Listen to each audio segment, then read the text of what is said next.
seasonally lesson. First, introduce yourself and then the topic. Eating locally and seasonally. Talk about how food comes from around the world nowadays, and then that will lead us into the activity. Before class, you should have gone to the market and then gathered some different items from the produce area, looking at the little stickers to see where they're from. Try to get a variety of places included. Then for the class, you'll hold up each item and ask participants to guess where that produce item is from. For example, this apple is from Washington. This one is from New Zealand. This is an orange from Chile. We have Mexico, Guatemala, and California. After you've gotten an idea of where food can come from around the world, this is a time to ask participants to brainstorm why it is a good thing to try to eat locally and seasonally. After you get some ideas from them, you can put up this poster that lays out all the benefits, like supporting the local economy, maybe being less expensive, reducing pollution, and then being fresher, tastier, and more nutrient-dense often. After you've talked about these different benefits, then you can go into talking about food waste. About $1,500 worth of food goes in the trash each year, and about 40% of food in the U.S. food system. These are really important statistics to be highlighting. Then you can have a discussion about different ways that we can all reduce food waste at our homes, when we shop, how we preserve foods. This is a really good time for really back and forth discussion. The next part will be giving out the handout and using the back and the front to tell when produce is in season in Colorado. There's lots of little helpful charts and tables in here. You might ask questions like, who can tell when a watermelon's in season? Or how about pinto beans? So again, making it interactive. The last thing we want to highlight is that local food options like farmers markets can be affordable for participants who might be coming to Metro Caring.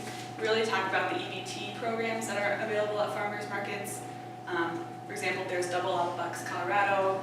We'll have these flyers, maybe talk about those. Encourage people to look at their handout for goals and other resources that they can really take advantage of.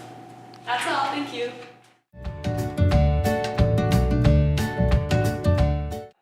Hi recipe instructors, this part is for you. Our lesson today was eating seasonally. Before class, do some research on what is local in Colorado right now and try to keep that in mind as you shop for ingredients. If possible, include those ingredients in your recipe. This lesson is also about food waste, so consider doing a recipe that is freezer or leftover friendly. During class, share how you try to buy seasonally. Share your favorite preparation methods or recipes for your favorite items like tomatoes or kale, cabbage, cucumbers, even kohlrabi or other weird vegetables like that. Discuss tips for how you practice reducing food waste in your own home. And if you have experience with different preservation forms like canning, freezing, pickling, please share those with the participants as well so they can benefit. Thank you.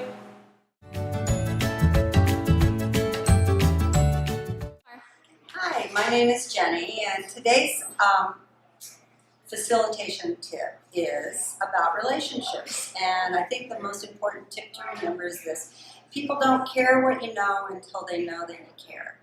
And that seems to really affect a lot of people. If they can really feel a genuineness in your behavior, in your heart, to learn about them, I think then everyone kind of opens up and wants to participate more. So I'm going to share like 7 tips or 7 ideas that you might want to incorporate into your classes. One of them would be realize you may have to earn people's trust. And I've noticed that especially with the cooking that, you know, who are you? Why are you here teaching a cooking class? And so sharing a little bit about yourself and telling them how you got interested in cooking and being in the kitchen can really open that door for people to see why you're there, and also to see your vulnerabilities too, to see where you make your mistakes and where you're learning and things like that are really helpful, I think. Remembering people's names, when we are able to call someone by name, it really adds value to someone, and it really shows that you care.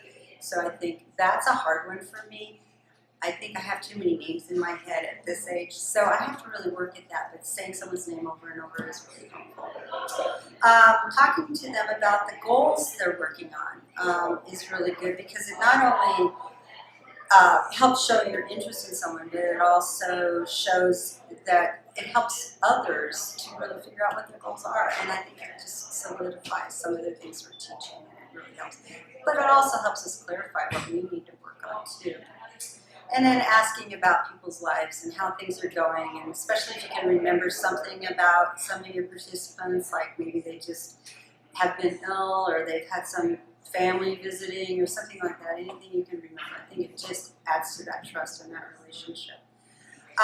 And then I think it's important to share some of your life with others too. Again, it makes you more vulnerable, it makes you more equal, and it just shows that you're just there to have fun and to share, and that's really good.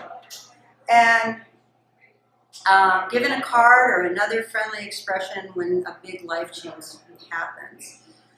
I had an opportunity to do that once, and I think it was really cool to be able to, one of our participants asked me to get a hold of him about a job interview, and I sent him a little text to see how that went, and I think that was really cool. Engaging everyone in all the activities, such as setting up and food prep and using knives and things like that. Again, it makes us all equal that way. It makes everybody feel like they're participating in the activity.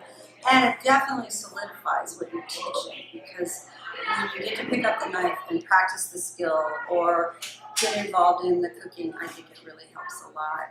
I had a participant once that really wants to get into the kitchen, so he came and helped me do the whole prep, and that was really fun for him and for me, and I hope to see him again.